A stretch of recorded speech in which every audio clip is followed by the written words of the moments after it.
Yahoo! Donc aujourd'hui je te retrouve avec Liste comme plaisir pour une nouvelle vidéo sur la chaîne. Et aujourd'hui on va parler yaoi avec le Tu es trop mignon. Alors c'est ta faute. C'est un manga qui date de 2020 au Japon et de 2024, décembre précisément 2024 en France pour le tome. Nous sommes sur une série qui est chez l'édition Anna. Nous sommes avec Nenko Nen au niveau du mangaka. Pour ce qui est de la série, elle est âge conseillé aux 16 ans et plus. Et pour ce qui est des détails, nous sommes dans le genre drame, romance, école, amour et secret surtout. Oui, je sais, romance et amour, ça veut dire la même chose, mais à chaque fois je me plante à dire les deux mots qui sont similaires. Bref, donc c'est tout en ce qui concerne les informations sur le manga. On attaque donc avec mon avis sur la qualité du dessin, où je te dirais très clairement qu'elle est simple et classique et efficace. Mais c'est une qualité de dessin que l'on retrouve un peu trop souvent, et personnellement j'ai fini par m'en lasser parce que on peut faire mieux, et bon, on peut faire pire aussi, mais on peut faire mieux, et je suis plus fan du tout de ce genre de dessin là. Vraiment. Pour ce qui est du résumé, contrairement à sa sœur jumelle qui est belle et intelligente, Yukito est un lycéen lambda qui ne partage avec elle que son visage. Malgré les comparaisons quotidiennes avec sa sœur, Yukito aussi est amoureux. Malgré les comparaisons quotidiennes avec sa sœur, Yukito aussi est amoureux de quelqu'un. Il s'agit du beau et populaire Taiki, leur cousin. Ça, j'avais pas lu quand je me suis intéressée au résumé, je n'avais pas lu que c'était leur cousin. Parce que j'ai un petit peu du mal, je dois avouer, quand c'est les relations entre cousins, même si je sais qu'au Japon c'est ok, j'ai quand même encore un peu de mal. Donc, Taiki, leur cousin, qui selon les rumeurs, serait en couple avec sa sœur. Défaut aussi du résumé, je trouve ça dégueulasse qu'on ne donne pas le nom de la sœur. Limite, la sœur est vraiment un décor. Je t'expliquerai après vraiment mon avis sur ça. Mais au niveau du résumé, franchement, je trouve ça un petit peu moyen. Alors que leur relation était au point mort depuis quelque temps, l'organisation du festival culturel fut l'occasion pour eux de se rapprocher, et plus encore. Un lycéen doux et taquin, parfois aussi cruel qu'amoureux, un amour secret entre deux garçons indiscrets et maladroits. Je suis pas fan non plus de la phrase d'accroche, honnêtement. Voilà. Donc, en ce qui concerne le manga, on suit les aventures de jumeaux, donc une fille et un garçon. Le garçon s'appelle Yukito, et ils ont donc un cousin qui est Taiki, avec qui ils ont eu l'habitude de grandir.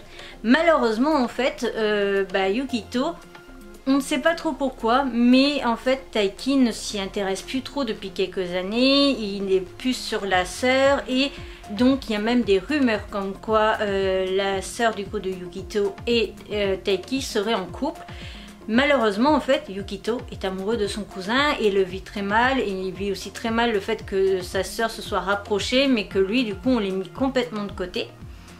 Et on va découvrir très rapidement en fait un truc que moi j'ai trouvé un petit peu malsain, dans un sens, vous me direz ce que vous en pensez.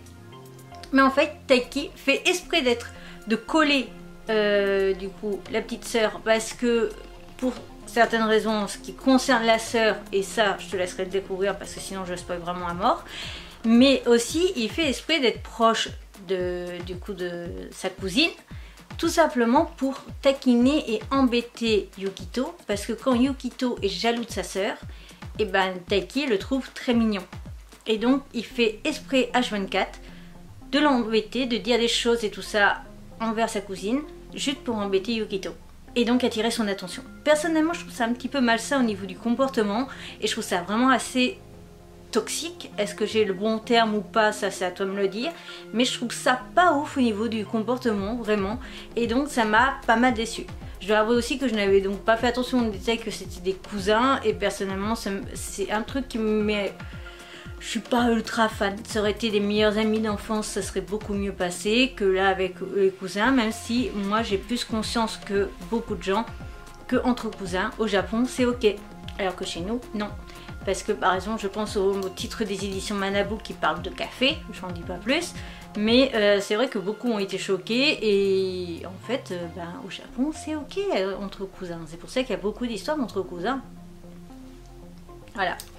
Donc voilà en ce qui concerne les grandes lignes, j'ai bien aimé l'histoire, elle est quand même bien travaillée dans l'ensemble, mais je trouve ça dommage parce qu'en fait on s'est concentré vraiment sur les deux garçons et vu que c'est un yaoi et pas du tout la sœur, on l'a vraiment pas développé, on n'a pas développé non plus du tout sa relation avec son frère ou quoi que ce soit et ça j'ai trouvé ça dommage, voire même frustrant au niveau de ma lecture et j'ai trouvé ça vraiment, du coup je trouvais que comment dire, qu'il manquait quelque chose au niveau du scénario et ce quelque chose c'est tout simplement le développement de la sœur avec son frère enfin, on la voit beaucoup avec son cousin mais on ne voit pas du tout et on ne sait pas trop quel est le genre de relation vraiment entre les jumeaux et ça j'ai trouvé ça très dommage.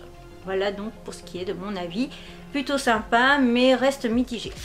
On termine avec mon avis sur les couvertures où je te dirais qu'il y a du pour et du contre. Alors déjà je te montre juste que les cerises ont été réutilisées sur les côtés, ça c'est génial. Par contre je n'ai pas compris du tout le pourquoi des cerises, il n'y a aucune explication en fait dans l'histoire. Voilà. Donc ça je trouve ça un petit peu dommage quand il y a des trucs comme ça où tu cherches en fait à comprendre le détail mais en fait tu n'as pas la réponse au détail. Et j'ai l'impression que ça fait très bizarre en fait mon maquillage avec du noir en dessous et du... Bref, on s'en fout. Toujours est-il, voilà à quoi ressemble l'illustration. Elle est très mignonne et on voit bien du coup parce que dans la série, il taquine beaucoup celui-ci. Donc on voit bien là, au niveau de la relation et du comportement des deux personnages, justement, on les retrouve réellement comme dans la série. Quand on enlève la jaquette, on a donc le titre. Ce que j'ai aimé, c'était le... Alors c'est ta... en rouge et le reste en noir.